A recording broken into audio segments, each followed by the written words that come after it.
Video, purple political talk here, and today we're going to be doing a 2020 presidential election video and looking at what is Joe Biden's best case scenario. So I'm going to start filling up the map, and we're going to start off where my regular predictions start off, and then I'm going to have the extra states that might be safe or take some away from the other party to show you guys and represent what the safe states, the likely states, they actually mean in a best case scenario. So right now, I feel like a best case scenario is completely in the playbooks for Joe Biden.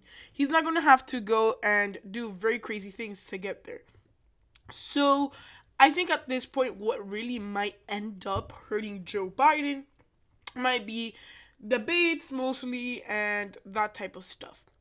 So generally speaking, Joe Biden's campaign is doing a great job at managing kind of their gaffes and kind of exploiting Donald Trump's tweets and those type of things. So, I mean, that's truly going to help him if he really wants to get there on a best case scenario. But we're going to look at this in this perspective of what if Joe Biden, has everything falling for him? Donald Trump does something horrific that gets him completely disowned by the nation. Realistically, Donald Trump is really not that far away.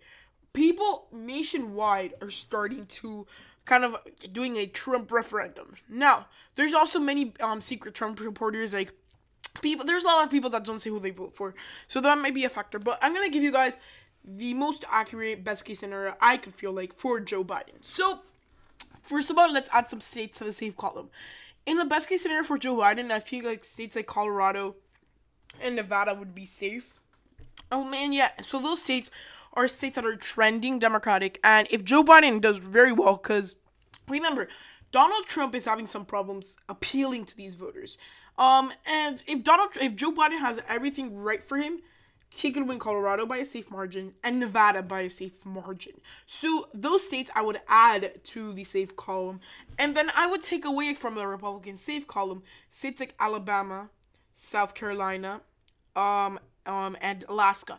These are states that are trending a lot more Democratic, but still Republicans do have have a big base there. So we're gonna put those in the likely column as of now. The contested column, and then we're gonna call those. So let's start with our Democratic likely states in a best case scenario for Joe Biden, and I think that would look a lot like Midwest, pretty much wrapped up with likely margins almost across the board in a best case scenario.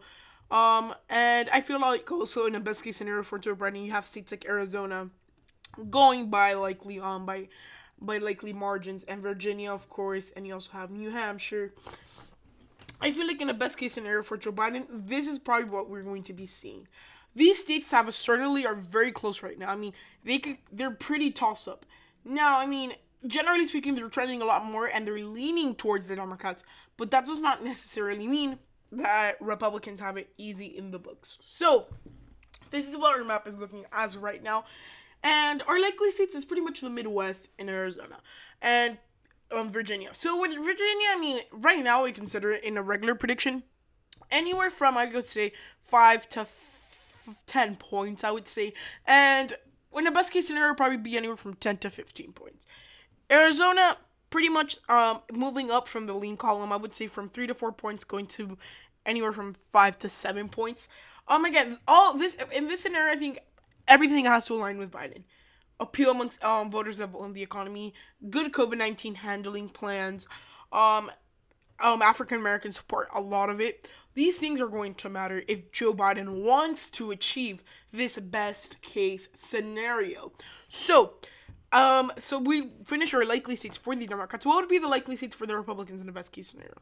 I feel like states like Alaska, Alabama, and South Carolina, Joe Biden is going to get a lot of voters that are, especially with the African American support in the South and kind of the independents in Alaska. If those groups come together and vote for Joe Biden, and solidify the base with those group of voters, Joe Biden has a chance of going down and smattering the margins, making the margins smaller, squeezing the races together. And I feel like, honestly, this would be a best case scenario for Joe Biden in these areas of the country. Generally speaking, the South is going to be his major strategy. He knows the Midwest is probably going to be a 50-50 shot. He might get some states or some others or things like that. But, I mean, his major strategy is going for states like Florida, Georgia, and North Carolina. If you consider Florida the South, because I personally don't. Only a big part of the state, a smaller part of the state, is considered South. Nonetheless, I feel that Southern strategy might work for Joe Biden, but he also should look at other options, which he is. So let's take a look and find other places. So so these are generally the Republicans' likely states.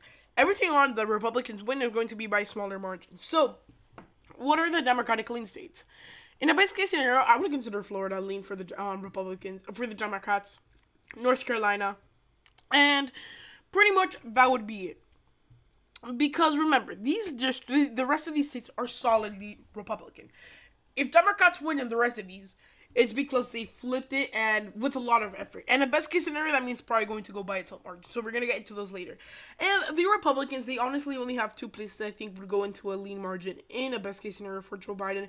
I don't think Joe Biden in a best case scenario would win either of the two congressional districts, just for the mere fact that these districts are solidly, for one of them is very conservative in Maine, because that's the upper, more rural part of Maine. And in Nebraska, you have a progressive base, but the base is not going to go out to vote because it's not Bernie Sanders.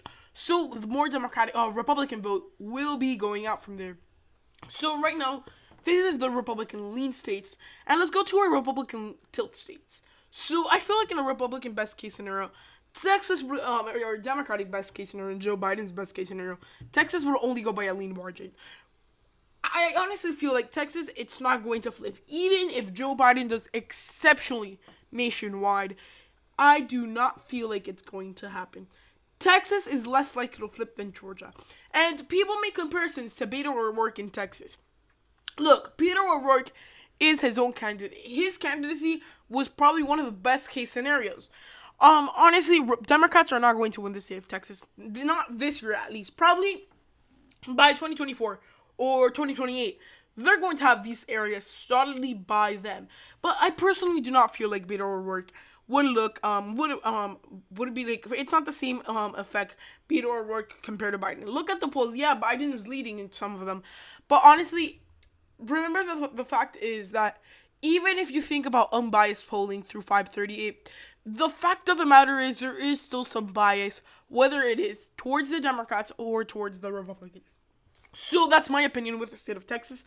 And let's move on to the last three states. So we have Iowa, Ohio, and Georgia. I feel like all these states will go to the Democrats in a best case scenario for Biden. And generally speaking, I think mostly Iowa and Ohio will be a little bit safer than Georgia. Georgia is a little bit of a harder bet to make, just because Georgia, it's very dependent on who goes out to vote. We still don't know. And again, best case scenario will probably mean high turnout, things for the Democrats. And generally speaking, in areas like Georgia, I still remember, Stacey Abrams, shouldn't compare races, but she wasn't able to do it. Well, yeah, part of the thing is that the vote got suppressed, and it probably will again. But, I mean, Stacey Abrams, she was a African-American candidate. She moved a lot of votes, and she still couldn't do it. I feel like Joe Biden winning here would only happen in the absolute best case scenario. And right now, I mean, there's two different things. For the Republicans, their best case scenario would certainly be very low turnout, because then they would have their big bases of voters go out and vote. High turnout, Democrats do amazing. So I think at the end of the day, this is what the best case scenario map will look like for Joe Biden, and it will look at 165 electoral votes for the Republicans and 373 for the Democrats. Very big victory, I think, if a best case scenario happens for Joe Biden.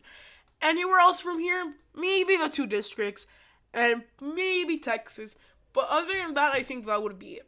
So guys, I hope you enjoyed this video. If so, please give it a huge thumbs up, like and subscribe, and turn on the post notifications to get notified when I post my next video. I really hope you guys enjoyed this video, and I'm working on an election night for you guys. It's coming out soon.